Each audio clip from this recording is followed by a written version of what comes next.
So, to summarise, a lot of words there, sorry. The downturn is extraordinary performance, really, to have that kind of downturn from where we were at the start of the year.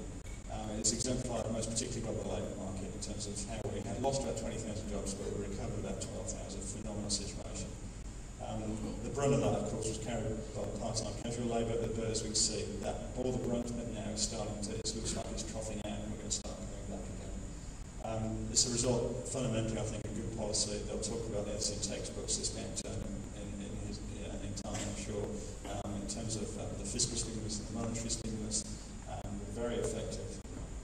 Good business decisions from a regional point of view. I think the region really does deserve a bit of credit to those people that manage their inventories, manage their investments, decisions made, all the decisions from regards to managing their labour they possibly could, utilised all the flexibility that they had to hand, and that really seems to have worked in terms of avoiding and forciblising forwarding closures and various other dramatic events, and a bit of good fortune in terms of where we sit in the world and what that means for coal prices in particular, and general demand and general confidence in our region.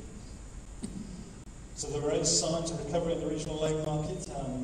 As I said, part-time casual employment, a bit that's taken the brunt there, hence starting to see a bit of recovery in terms of overtime, etc. We're seeing a bit of recovery in that in terms of job ads. First time in 18 months, we're starting to see that improve and come through. And all those charts, where I said, peaked in 2007, got worse in late 2008, got dramatically worse through 2009, starting to look like it's basing out in 2000. All those elements that weren't all those indicators that weren't tainted by stimulus activity are showing that same profile. It suggests that doesn't mean to say we're back to boom times, but we definitely seem to be troughing out.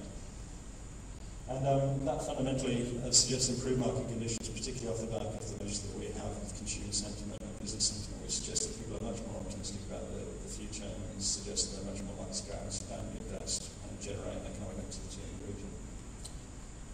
The corollary to that, the caveat to that, of course, is the uncertain elements that I was talking about before. For those that have been benefiting from the stimulus package, there's a good chance, be it first-time buyers, be it commercial vehicle sales, there's a good chance some of that demand has been pulled forward into 2009, probably necessarily, but it means that you've got a bit of a void and a drop-off as those people aren't there right now without that stimulus, without those tax incentives, whatever the subsidy was. We've got the challenge going through the year of transitioning from public investment and stimulus through to private sector demand. As I say, most obviously with the commercial construction side of the equation, whilst they've got these public contracts that are certain and they can work them through, where are the forward orders coming? We'll be watching to see when and where the forward orders come from for work beyond that. From an employment point of view, you can see if people are looking at those contracts, they can keep the people on board. Then when they're delivering the contracts, they can keep the people on board. They need the people on board to deliver them. It's just a question of, okay, well, what's on that horizon beyond that? Is the private sector demand going to come through to replace that? And of course, we've got the context of rising and uncertain last month interest rate rises because of the volatility in terms of what's going on with credit conditions domestically, what's going on in the global economy. There's awareness there, and it's not a nice trajectory of what's going on. Even in rises, at least you know what you're dealing with, and that will be positive.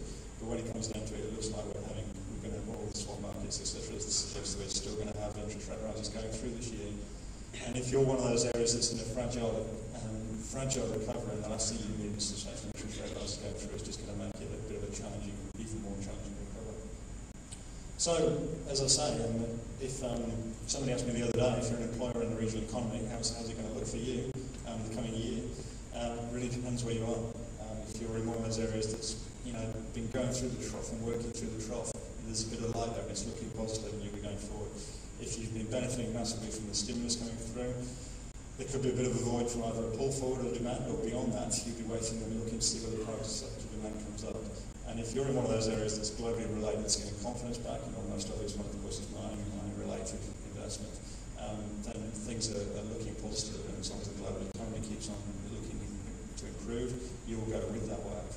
But interest rates will potentially go with that wave as well. And if you're in one of the domestic sectors that is interest rate exposed and doesn't need those rate rises as rapid as you are, then we're potentially looking at kind of two-speed economy off the back of that going forward.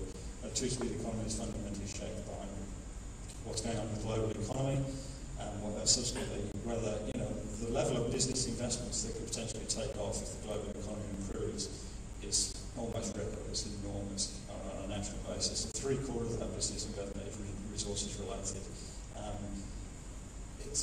If that takes off, be, then Reserve Bank will have to crank up interest rates to try and manage their growth, and that will squash the domestic sectors more. But those things, the international economy and the domestic sector, are things that James from the Commonwealth Bank will hopefully shed